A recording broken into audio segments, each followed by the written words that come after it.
Hello दोस्तों, नमस्कार, आदाब, सत श्री अकाल, अस्सलाम वालेकुम। मैं सद्दाम। दोस्तों, आज का हमारा टॉपिक है मुगल राजपूत संबंध, अर्थात मुगल और राजपूतों के मध्य संबंध स्थापित कब होता है, कब इनकी दोस्ती होती है, कब वैवाहिक संबंध स्थापित होता है और कौन से राजपूत वंश से या कहां के राजपूत शासकों से सबसे पहले संबंध स्थापित होता है। आज का टॉपिक है हमारा यह मुगल राजपूत संबंध।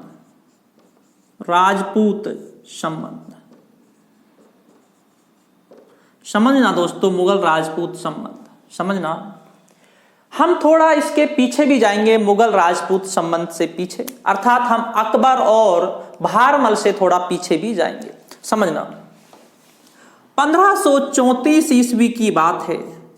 1534 ईस्वी की बात है। मेवाड़ पर गुजरात के शासक बहादुर शाह ने आक्रमण किया था।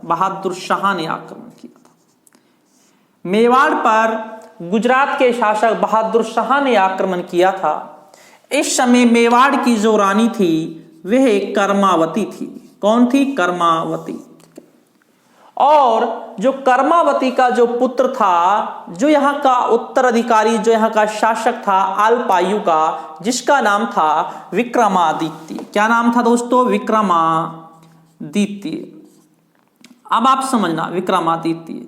दोस्तों, कर्मावती ने इस समय हुमायूं को राखी भेजी थी। किसको राखी भेजी थी? हुमायूं को राखी भेजी थी। और कर्मावती ने इस समय कहा था हुमायूं से, मैं आपको अपना भाई मानती हूं और भाई का यह फर्ज बनता है जब बहन संकट में हो तो उसकी सहायता करे। आप समझना दोस्तों, यह हुमायूं के पास राजपूतों से दोस्ती करने का एक बहुत ही अच्छा सुनहरा अवसर था। लेकिन दोस्तों, धर्म के बहकावे में आने के कारण हुमायूं राजपूतों से दोस्ती स्थापित नहीं कर पाते और ये धर्म के बहकावे में आ जाते हैं। आधे रास्ते आते हैं और आधे रास्ते में ही बहादुर शाह का दूत मिलता है हुमायूं को और कहता है, आप भी मुसलमान हैं और हम भी मुसलमान हैं। एक मुसलमान का ये फर्ज बनता है जब दूसरा मुसलमान संकट में हो तो उस समय उस पर आक्रमण ना किया जाए। और दोस्तों, धर्म के बहकावे में आने के बाद हुमायूं यहीं पर रुके रहते हैं और बहादुर शाह मेवाड़ को जीत लेते हैं। एक दोस्ती का एक बहुत अच्छा अवसर था, दोस्ती का अवसर, जिसे हुमायूं ने गंवा दिया, अवसर को गंवा दिया। हुमायूं ने दोस्ती के एक अच्छे अवसर को गंवा दिया। इसके बाद दोस्तों, हुमायूं के बाद आता है अकबर। कौन आता है दोस्तों? अकबर। अब आप समझना दोस्तों, अकबर आता है। अकबर दोस्तों 1562 ईस्वी में, अकबर 1562 ईस्वी में अजमेर आए। कहां पर आए? अजमेर की दरगाह की जियारत करने के लिए आए ख्वाजा मोइनुद्दीन चिश्ती की। अब बात क्या होती है? अकबर आते हैं दरगाह की जियारत करने के लिए। अकबर आते हैं। अकबर जब वापस लौट रहे थे, अकबर जब सांभर में रुके हुए थे। कहां पर रुके हुए थे? सांभर में रुके हुए थे अकबर। उस समय 20 जनवरी 1562 ईस्वी को अकबर से दोस्तों कौन मिला? भारमल मिला। ये भारमल जो शासक थे, ये कछुआ वंश के शासक थे। किसके शासक थे? कछुआ वंश के। भारमल अकबर से मिला। कहां पर मिला? सांभर में। याद रखना, अकबर और भारमल की जो दोस्ती होती है, या हम कहें जो अधीनता स्वीकार करते हैं भारमल अकबर की, वह सांभर में करते हैं।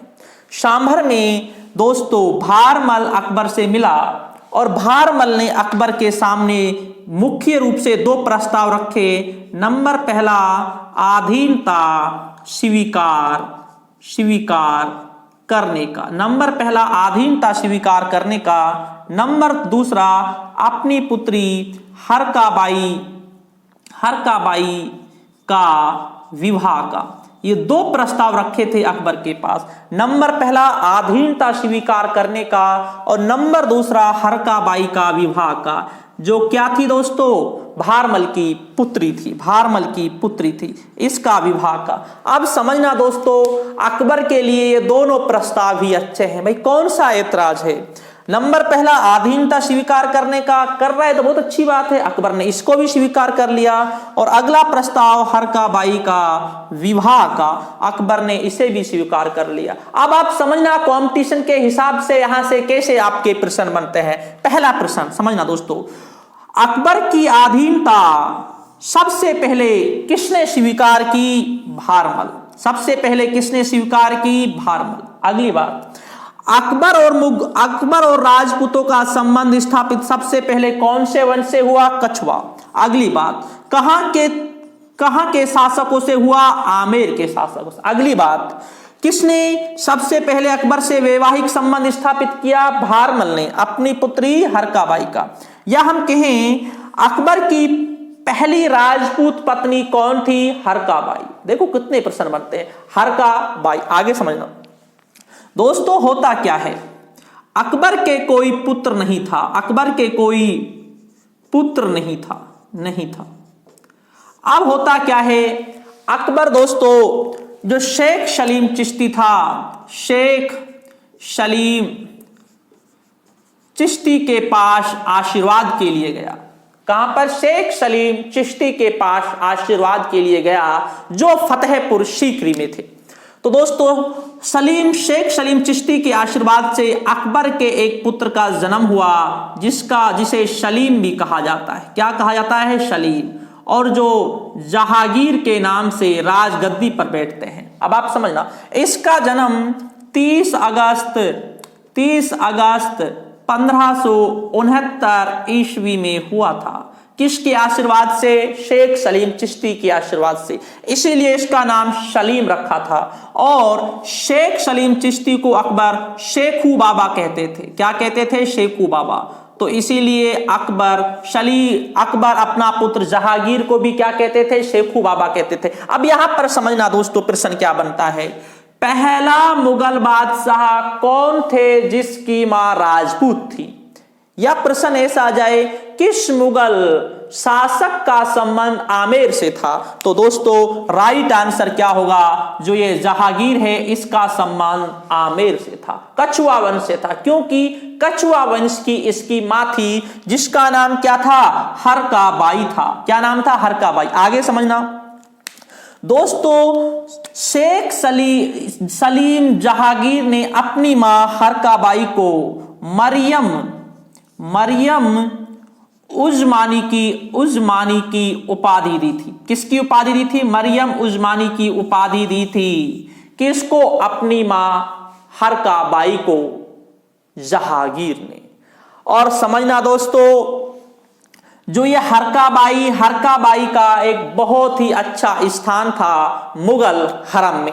तो दोस्तों ये था पहला मुगल राजपूत संबंध, जो आमेर के कछुआ शासकों से हुआ था। आगे समझना, अब यहां पर यहीं पर सांभर में ही अकबर की सेना में भगवंत दास और दोस्तों मान सिंह शामिल हो गए।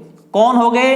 भगवंत दास और मान सिंह अकबर की सेना में यहीं पर शामिल हो गए। कहां पर शामिल हो गए दोस्तों? ये यहीं पर शामिल हो गए थे, सांभर में। ठीक है ना। और ये अकबर की सेवा में यहीं पर शामिल हो गए।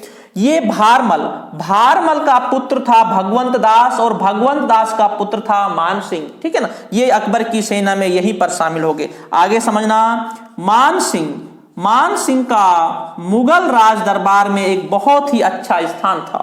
ठीक, मान सिंह को अकबर ने 7,000 का मनसबदार भी बनाया था। उस समय राजपूतों में सबसे बड़ा जो मनसबदार था वह 7,000 का था, जो मान सिंह को प्राप्त था। और मान सिंह को अकबर ने किसकी उपाधि दी थी? फरजंद की उपाधि भी दी थी दोस्तों। किसकी दी थी? फरजंद की उपाधि भी दी थी। फर्जंद की उपाधि भी दी थी मान सिंह के लिए। तो दोस्तों ये था मुगल राजपूत संबंध जो अकबर के शासनकाल में स्थापित होता है। कब होता है दोस्तों? 20 जनवरी 1562 ईस्वी में होता है दोस्तों ये दोस्ती। और यहां पर पहला मुगलों की अधीनता स्वीकार करने वाला वंश भी कौन सा था दोस्तों? कछवा वंश था जो आमेर का था। तो दोस्तों आज का हमारा टॉपिक था मुगल राजपूत संबंध, जिस दोस्ती को, जिस अवसर को हुमायूं ने गंवा दिया था, जिस अवसर को राजपूतों से दोस्ती का हुमायूं ने गंवा दिया था, लेकिन दोस्तों अकबर ऐसा कोई अवसर गंवाना नहीं चाहते थे। इसीलिए दोस्तों जैसे ही अकबर को मौका मिला, अकबर ने तुरंत इनसे, राजपूतों से संबंध या दोस्ती स्थापित कर ली। तो ठीक है दोस्तों, शुक्रिया दोस्तों, धन्यवाद।